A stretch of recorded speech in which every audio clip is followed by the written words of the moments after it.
Dear friends, sisters and fathers,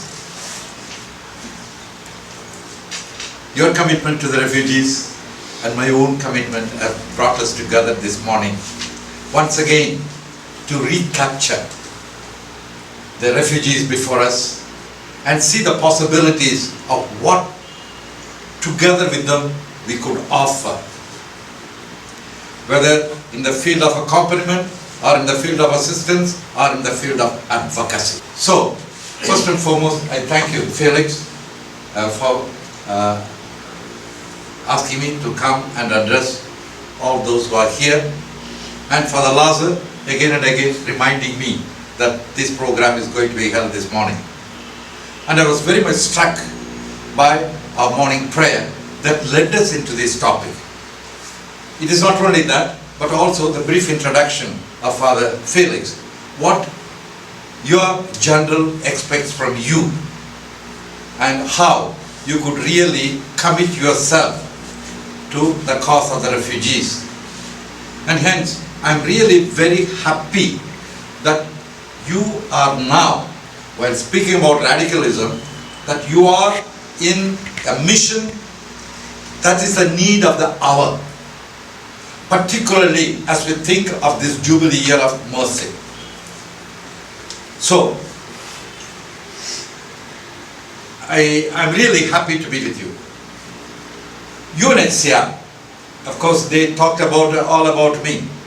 I have spent 17 years, 4 months as country director of Nepal, serving the Bhutanese refugees who have 107,000 living in 7 camps, unlike in the camps of the Sri Lankan refugees in Tamil Nadu. There we had only 7 camps and 107,000 were accommodated in that 7. And I had the privilege of afterwards serving for 6 full years as a regional director for Afghanistan, Nepal, Bangladesh, India, Bhutan. So I traveled to all these places to meet the refugees. Since I was a regional director, I also had the privilege of going to other parts of the different continents to see the plight of the refugees. And hence, it is something that has touched me, that is something that has transformed me, and that is something that holds me even though today I may not like the ways by which we are doing the service to the refugees. Still, I will continue to uphold the refugees and do what I could. That is why, though I left JRS in the year 2014, as he rightly said, I had been away from the province for 17 years and 4 months. And yet, they brought me here as the provincial. I did not know the programs over here. I did not know any of the youngsters over here. And they just brought me back to the province. So, after coming over here, I gave one of the best men to Nepal. I have given now one of the best men, Ilango, Father Viviat knows him very well. It's a great sacrifice on the part of my province. And yet, I know what is happening in JRS, and yet I do not want the refugees to suffer, and hence I have invested him, though it is a big loss for this province. Hence, let me, with certain amount of experience in this field, I want to place before you this topic. Now, UNHCR defines refugees like this: persons or groups of persons who have left their homes or their habitat of residence on account of what they call armed conflict, internal strife, human rights violations, and continuous persecution, as well as man-made or nature-made disasters, and move out of the country into an international border, into another country. So, when you speak about refugees, you speak about people who have moved from their country of origin to another country. At the same time, we must also keep in mind, all this, whether it is armed conflict, whether it is war, whether it is persecution, whether it is human rights violations, that happens in a particular country and people are displaced. And that is exactly what happened in Sri Lanka. In Sri Lanka, 3 decades of civil war between the LTT and the military of the government. 3 decades. It was horrible. I was there during the last phase of the war for full 3 months in 2006. It was painful. It was painful. And these people, because of this conflict of 3 decades, they had been moving from place to place. They were forced. First, when they were displaced, they moved with all their belongings. And they went and settled in one place. And again, they had to make a second displacement. They were displaced. They moved. You think from what they carried, how much would have been left? Again, they carried the rest. And some of them 7, 8, 9, 10 times they have been moving from place to place, and finally they, as you saw, as you see the prayer in the Old Testament, the heat of the desert, the cold rain, etc., they were there under the tree. And the final phase of war, it was horrible. I have seen with my own eyes how 300 people were laid and 6 inches of mud was put and the Land Rover was made to move on them. They died there. I mean, I can relate how my own volunteers have died. It was the birthday of Father Arupe, and we were at Batikola. We received the news there was a landmine blast on one of our volunteers. He was just going to bid goodbye because he was leaving JRS. He was carrying a lot of stationeries for the orphan children, and there on the way there was this landmine blast, and you know what was, there was nothing here. So we rushed, and his body was kept at the Bishop's Office of Manna. It was so painful. And that during the last phase, when our people holding the white flag, when they were moving, they were all transported by the tractors, and one of our priests, diocesan priests, he brought the people, made everybody to get onto it, but he could not because he was having such a pain, and people lifted him and put it on the tractor, and there he died out of heart attack before even they could be taken to a place of safety and security. So I do not know how many of you have heard personal experience of visiting, of working in a refugee camp, or visiting a refugee camp, or meeting and interacting with the refugees. I really congratulate you now discussing on this particular topic and finding ways of how you could really accompany, assist and advocate the cause of these refugees. To tell you very honestly, at least the prisoners are better than the refugees. Prisoners, they are not called by name. They are assigned a cell and they have a number. In the same way, refugees are assigned a hut. And all these huts of the UNHCR, or even that is built by the governments, it will be all measured. So they are all put there in a small little place where they have to cook their food, where they have to live, where they have to make love, where they have to bring forth children, etc., etc. And it is not really, they will be given, their identity is only a number. Hut number such and such. So they will be called by the hut number, and they have to go and present themselves when there is a check. Here in Tamil Nadu, each one has got a number, and they have to go to the Q branch when every 15 days and present themselves with their ID card and show that they are in the camps. It is not only the residence that is measured out and given to them, even their food. For example, where here in Tamil Nadu, in India it differs. In India what they do, they send them to the fair price shop or the ration shops, and they are given few items like rice, sugar, dal, black gram and kerosene. Whereas in other countries, the whole sustenance is met by the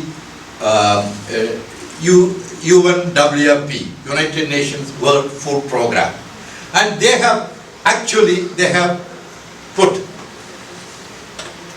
it is all by kilogram, by the energy, calories. So 2,600 calories we need to sustain ourselves.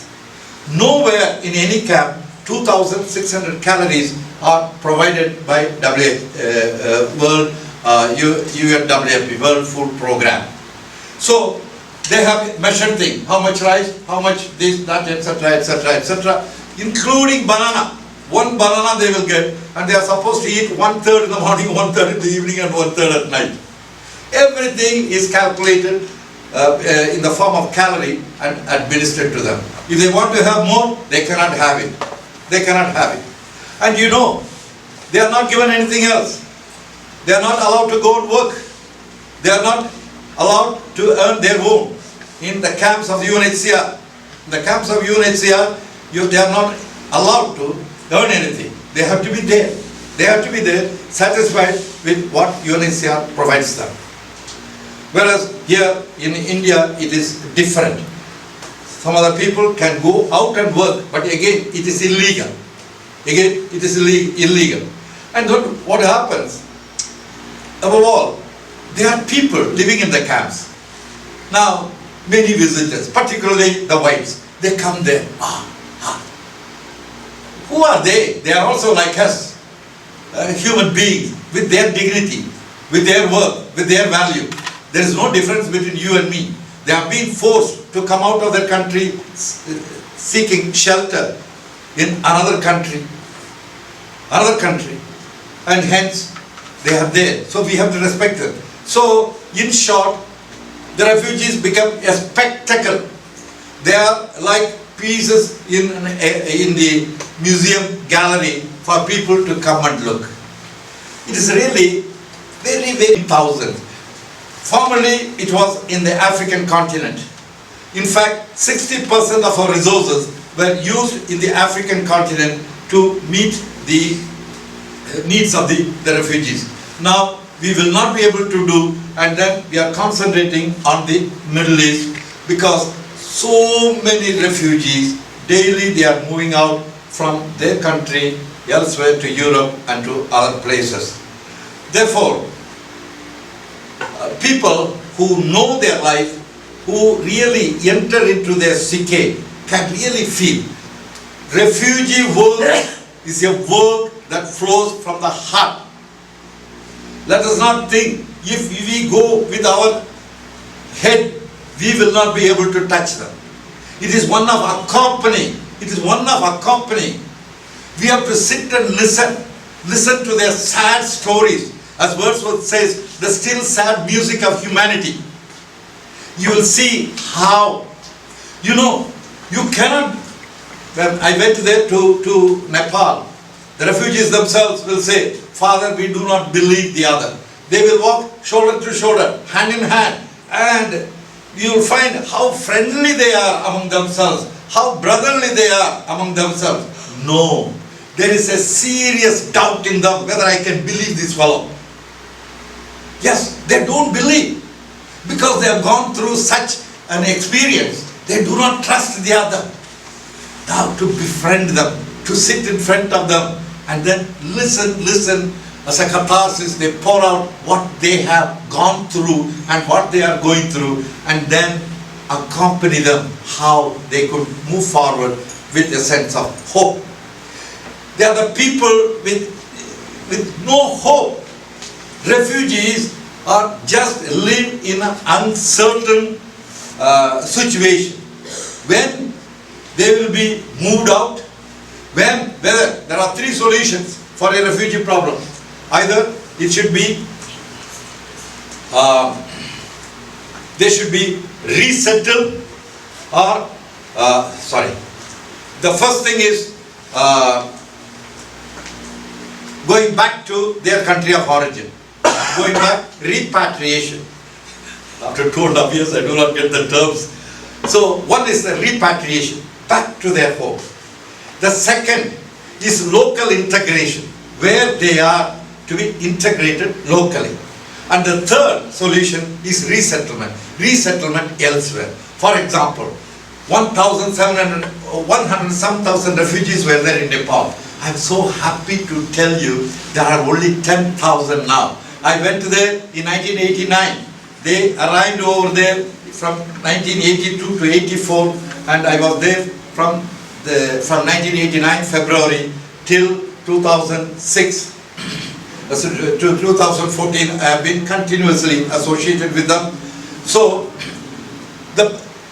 it was impossible for Nepal to locally integrate them. Nepal is a poor country. Already they had integrated more than 1 million refugees who came from Bangladesh. So I also will be looked at by the Nepalis as one of the Bangladeshis. I used to go to the restaurant, Bangladeshi has come, they will say. Doesn't matter, that's not the thing. So Nepal could not locally integrate them. Now what to do? Bhutan will not take them back. Bhutan will not take them back. So we are caught between. Bhutan will not take and Nepal will not integrate. Now what to do? The third solution is resettlement to some other countries. And that came beautifully. And then from I left in 2004. So from 1997 onwards, 2004 onwards, this process started, and now we have settled them in US, in Australia, in Canada, in Netherlands, in New Zealand, in Denmark, and in UK. I'm so happy. Only 10,000 are there, and then we still continue offer our services to them. Why? Because you should understand, we should never allow them to become forgotten refugees. They become forgotten refugees. Arupe, who founded JRS, said, keep your heart open to the forgotten refugees. It is not only the major group that is there, but also the small little flock.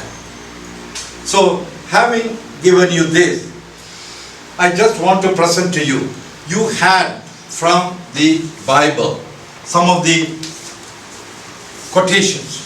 Now, the one man now who is spearheading the cause of the refugees is Pope Francis. And his first papal trip in 2013 was to the Italian island of Lampedusa to call the attention of the refugees arriving from Libya.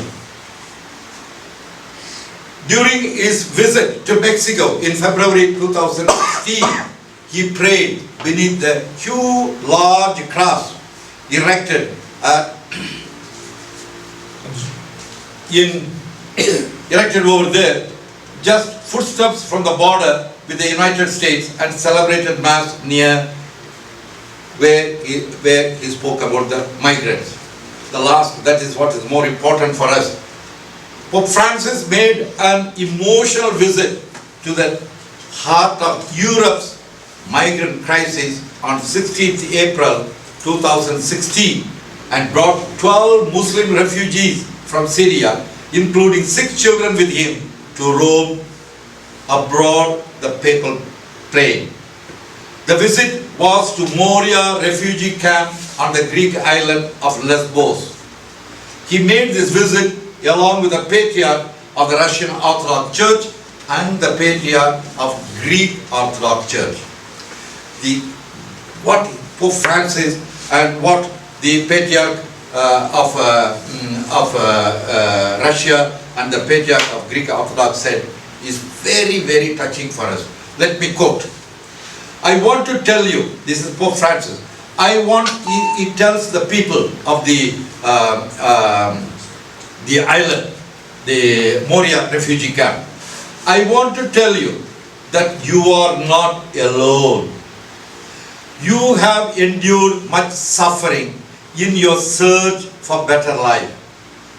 I have come here with my brothers, Patriarch Bartholomew, spiritual leader of world's Eastern Orthodox Christians, and Hieronymus, leader of the Greek Orthodox Church, simply to be with you. We have come to call the attention of the world to this grave humanitarian crisis and to plead for its resolution. As people of faith, we wish to join our voices to speak out on your behalf. We hope that the world will heal these scenes of tragic and desperate need and respond in a way worthy of our common humanity. Now, at that meeting, what did Patriarch Bartholomew say? As I said, Bartholomew is the spiritual leader of the world Eastern Orthodox Christian. He said, "The world will be judged by the way it has treated you. And we will be accountable for the way we respond to this crisis and conflict in the region that you come from. The Mediterranean Sea should not be a tomb." You might have seen the picture of a child that has been washed by the sea water lying there.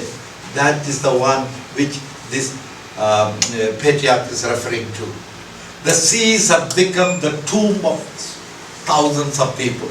Consider our people from Sri Lanka moving to Rameshwaram. I had been there when the war began, and people came in boats, in illegal boats. They used to pay enormous amount of money, and early morning by 4 o'clock they will land there with their baggage. They will walk across the water because those fellows will not bring them to the seashore. They will be coming, and we will be waiting there with a pot of coffee and some biscuits, and for the expectant mothers a Sprite bottle, etc., etc. It was really, a moving thing how these ships, these boats have become the instruments that drown the people. But what else? But what are the means through which they could travel? So this is what is happening, and hence this patriarch mentioned this. Then Patriarch Hieronymus, "I hope that we never see children washing up on the shore of Aegean Sea. I hope to soon see them there and to see them there untroubled, enjoying life." And your last quotation with regard to Pope Francis on the day of last year's Refugee Day. "The tragic stories of millions of men and women daily confront the international community as a result of the outbreak of unacceptable humanitarian crises in different parts of the world. Indifference and silence lead to complicity wherever we stand by, as people are dying of suffocation, starvation, violence and shipwreck. Whether large or small in scale, these are always tragedies, even when a single human life is lost. Migrants are our brothers. Refugees are our brothers and sisters in search of a better life, far away from poverty, hunger, exploitation, and unjust distribution of the planet's resources, which are meant to be equally shared by all. Don't we all want a better, more decent and prosperous life to share with our loved ones? So, these are few things along with the other quotations which you heard, and how this man, Pope Francis, is really spearheading a cause which is so dear to the heart of Jesus, particularly to be as part and parcel of the refugee community. So, in this endeavor, you would like to join the others who are already in this field, accompanying, assisting and advocating people. Now, if you are thinking of JRS, I tell you, I'm so happy to see the Holy Spirit sisters along with you as partners, as your collaborators in all your ventures. Today, it is thanks to you, the Word of God is kept alive. So, Congratulations. But we are not only to be the preachers of the Word of God, but also to make that Word to become incarnate. And how do we find ways and means of this divine Word to become incarnate? And here is a particular community of refugees who have left their homes on account of these bitter experiences and have moved into a new country where they do not know the language, where they do not know the culture, where they do not know where to go and how long they would be there. There you want the Word of God to become incarnate as it became incarnate in the womb of the Virgin Mary. So, in this endeavor, you would like to be collaborators. Yes, I am faced, to tell you very honestly, I am faced with a crisis with regard to JRS. In spite of it, I have to transcend. What matters for me, it is not what might be happening over there currently. It is the refugees. My focus are the refugees. They must be served. And hence, what shall we do? JRS is an organization not just by the Jesuits themselves. It is an organization wherein there are Jesuits and other religious and lay men and women as well as lay people. It is because of this, from 1980, since Arupe started this organization, it has been growing. It has been enriched mostly by this type of collaboration and cooperation among different religions. Very few Jesuits you will find there. Now, if you take the whole of South Asia, JRS, you will find hardly about 7 Jesuits. Who are the rest? They are the lay people, they are the religious men and women from other congregations. So, it is wonderful to be today, to collaborate, because collaboration has become the key word. Lazarus said, the key. The key for today. We will disappear in the course of time. We are not going to be what we are today after 25 years. Our number, occasion is decreasing. Our own men, yes, let us accept very humbly. Today we do not have such persons of caliber that we had. So the type of occasion that we are getting, it is not to our expectation. So naturally we have started to weep now itself. Arey Baba, what are we going to do? So in the next 25 years, no congregation will be what it is today, and we will be going through a real transformation. And we have to come together if we wish to carry out the common mission of the church, the common mission that Christ has entrusted to us. So collaboration has to become an essential part of every one of our ministries today. Hence, I appreciate the way that you are looking into it. And I'm really happy to hear that UN has given you, your congregation, the special status, what we call ECOSOC, with which you can participate in as observers in the UN Assembly and in some of their meetings. You can also present your papers, etc., etc. Particularly, for example, this is one of the things which you should be aware of. You should be proud of that your congregation has got this ECOSOC status of the UN. Whenever there is a UN human rights preservation and promotion of human rights meeting, we could be there. We could be there. And you have got the participating members, and Holy See is one of them.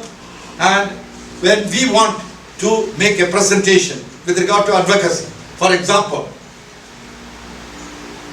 when I was in Nepal, I used to go practically every year to attend this session because JRS had the same status. And we used to take up the cause of the Bhutanese refugees, we used to take up the cause of the Sri Lankan refugees and present our papers and circulate them. And we used to meet the rapporteurs. The rapporteurs are the one which each country will be appointing, and these are the people who supervise and monitor and finally make a statement at the UN Subcommission for Human Rights Promotion. So, in this way, you will be able to do advocacy at the international level, and you will be also able to do at the local level. Now, we as the Indians or as South Asians, how we could really, one thing is, I appreciate that you want to collaborate and cooperate. In this collaboration and cooperation, what we could do, there are two things. First of all, to give our personnel. There are now in Tamil Nadu for the last 30 years, now I think there are about 74 camps. And there are about 64,000 people still living in the camps. They are all over the districts, except 2 districts, they are in all the districts of Tamil Nadu. Okay. Now, if you take that one, since they are working all over, there are so many, very many programs. So our people can join them, make use of their resources instead of investing our own resource, and bring in and through our own charism and our own way of proceeding, a newness to the people, and it will be also a contribution to JRS. The way that our people will be working in the camp together with the other volunteers, that will make a difference. So, one thing is giving our personnel. Now in India, if you take for example, one of the works that we are having, that is over here in Tamil Nadu for the Sri Lankan Tamils. There is also something in Karnataka and also in other parts that is mostly for the Tibetan refugees. Now there is a difference between the other refugees and the Tibetan refugees. The unity among the Tibetans is so strong, you know, they will never go and borrow money from anybody. That community helps each other. And not only that, the Indian government has given a special place for them. So under the leadership of Dalai Lama, His Holiness, they are well maintained. But some of them are here in Karnataka state, and there is one organization called Mairada, and it was established by an ex-priest. He was formerly the Assistant Director of Caritas India. Now, I do not know how much is being done for the Tibetan refugees in Karnataka. Here and there are pockets of the Tibetan refugees. If you are thinking of what you call working with the Myanmar refugees, the Burmese refugees, they are mostly in Delhi.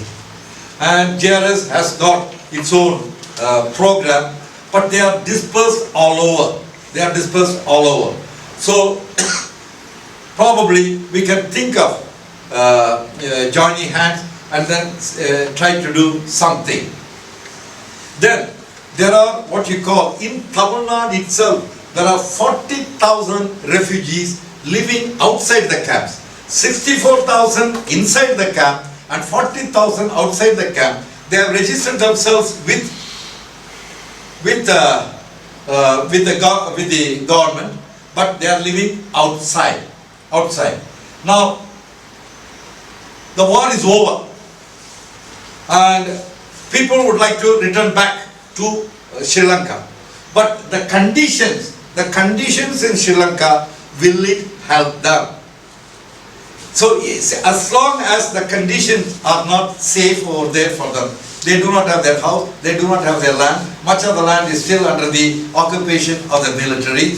So if they go over there, what they could do, hence the people hesitate to go over there.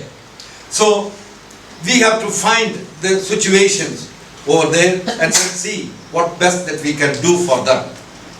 So one thing is personal, the other one, if you think in collaboration with the JRS, you can also have an area or some of the works directly under your supervision, and then you can carry it out. It was done earlier by the OCDs. They started here and there tailoring center for the refugee women. So in collaboration with GRS, within the same area, certain amount of work they could do and certain amount of work that we could also do. Or we can, certain amount of finance that we can make a contribution for a particular activity that is taking place for the refugees. So one is accompaniment in and through our personal, in supplying our persons and our persons being with them. And second, assisting them in this manner, either adopting a particular program or being or a particular area and working for them. The third, advocating their cause. Advocacy always will lead you to political action. Here we have to be very, very sensitive and cautious, because the government of India is on one side, the government of Sri Lanka is on the other side with regard to the so-called Sri Lankan refugees. Now, with regard to the Bhutanese refugees, we need not be bothered, and that is settled. There are others like Afghan refugees, and they are mostly spread out. They are in Bangalore, they are in Delhi, they are elsewhere, and it will be a very big task for us to identify, to enumerate, and be at their service. What we are doing is that we are bringing students from there, Afghanistan, and educating them in our college so that they could get back and they make their contribution to their own people. We are also doing the same type of thing with regard to Sri Lankan students. Particularly from the war-affected area, we have taken it as a common project.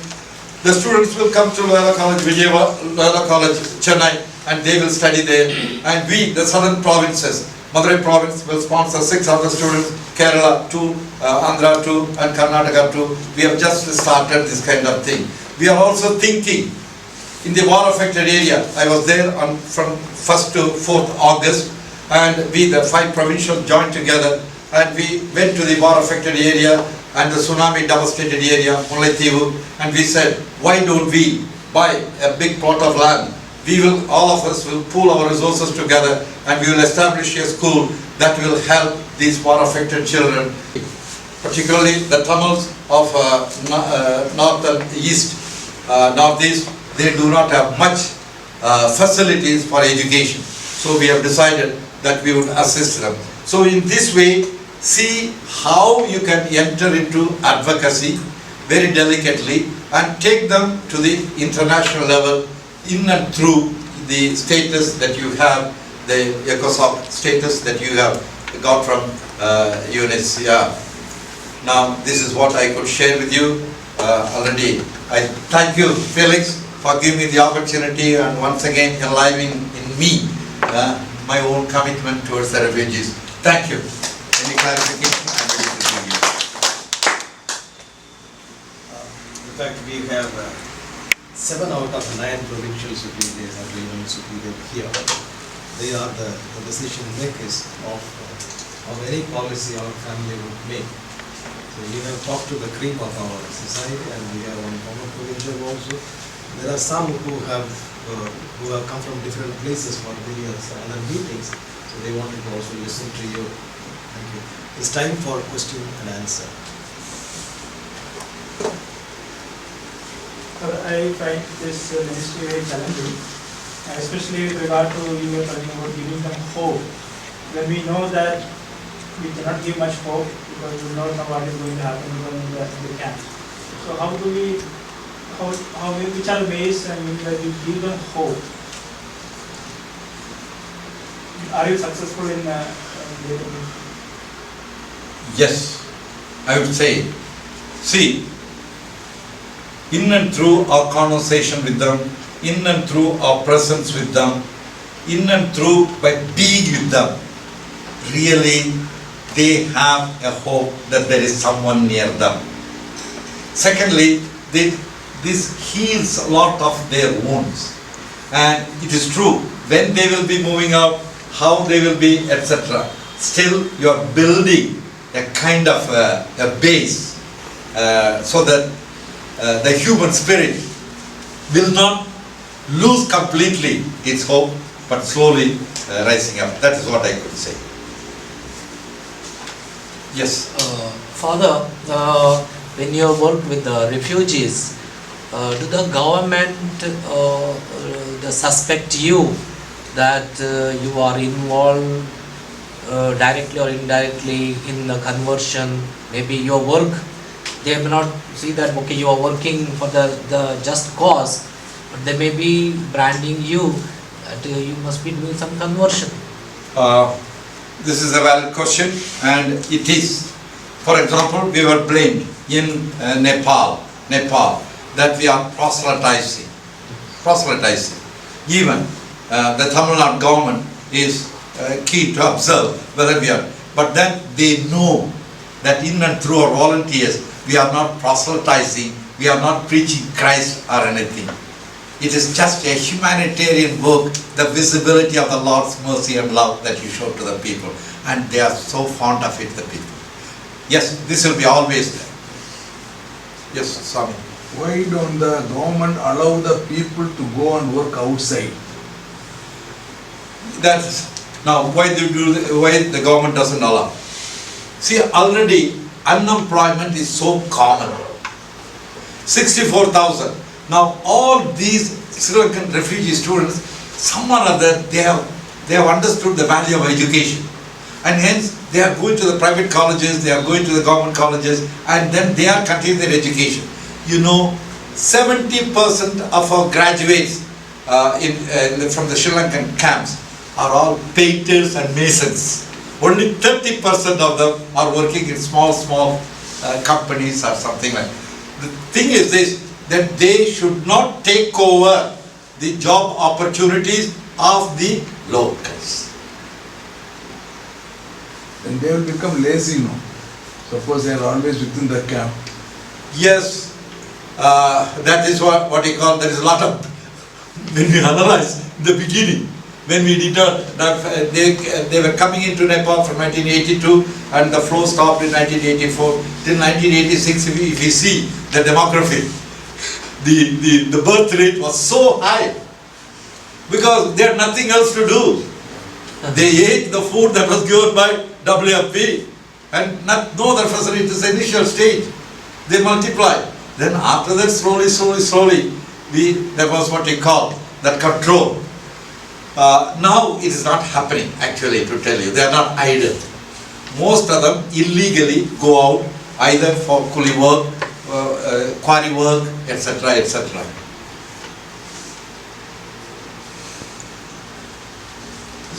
Couple of years I was there for all these camps, at least 3-4 camps we visited, 3 of our fathers were there. Surprisingly, the people are good and they are waiting for someone like you and me to be with them, at least to accompany them in the struggle, in the journey of life. It was depressing to know the local church, when we contacted the bishops, what they say, we don't need any help from outside, particularly any other congregations. You come and start your own and do your own social work, but never identify yourself either with the local church or with the government, because that will be a problem. I feel it's a kind of a problem over there, with the government, with the local church and the missionaries we going inside. Who are these bishops? Particular bishop. Huh? Particular bishop. A particular bishop. Yes, and our Trikonman bishop. Trikonman. Half bishop at Jasna bishop. Yeah, Jasna bishop. And there is Savri known Savri Lion with them. Third bishop. Savri Nayan. Yeah. So they are both happy you come for this, but you begin your own independent work. Don't identify yourselves as missionaries or with us. How come that's possible? Wonderful. Wonderful. Why should we be under their thing? Let us go and start. Let us go and start. That's what I'm saying. Yeah. You go to Manna, the old Bishop Rayapur was so welcome. He would give everything for you. The land he will give. He was good. Yes. Only Manna Because he was a real tiger. But whereas our Bishop Kinley, the former Bishop of Trinco, he is a diplomat. Now he has become the successor to, he is the apostolic administrator of Manna. But doesn't matter. At least they welcome you. You come, you do, they say. But we have to invest our resources, our personal, our thing. Where were you in our fathers, where were they? So we are not gone there. We just went for ground study. So particular bishop was inviting, but say, I have no problem, you come and start. Wonderful. Wonderful. He is Bishop, your provincial's name, he has got Ignatius.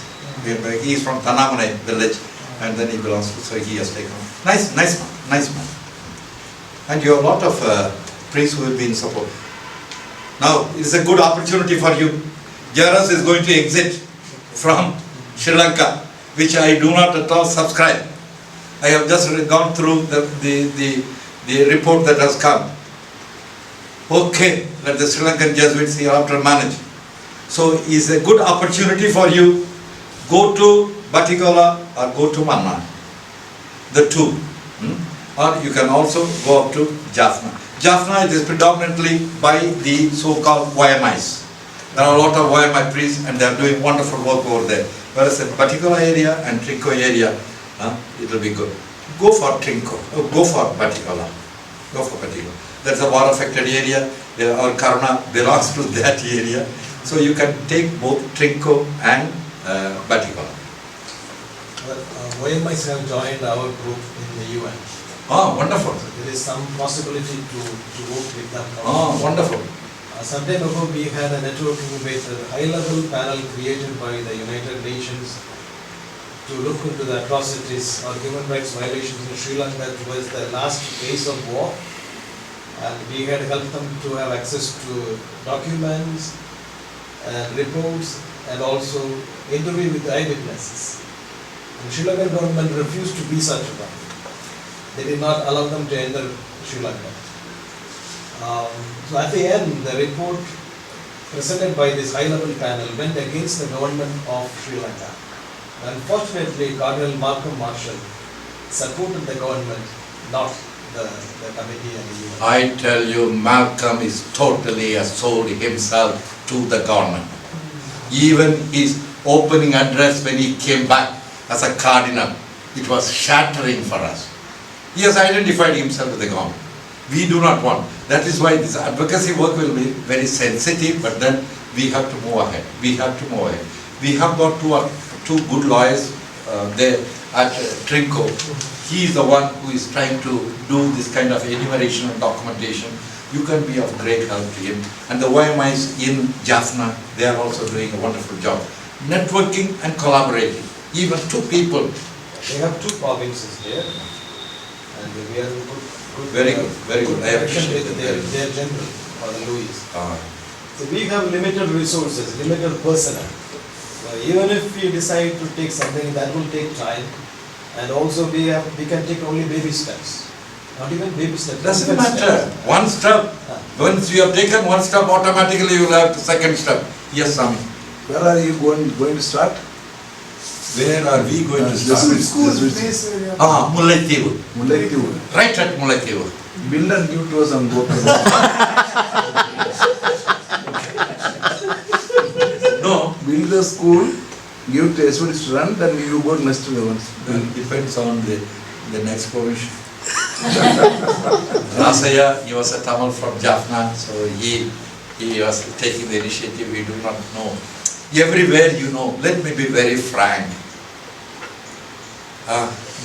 Why? Or caste problem, or regional problem, or thing. All these things. It is also in your congregation, it is in my congregation. It is in my province, it is in every province. Between the locals and the non-locals. Just what shall we do?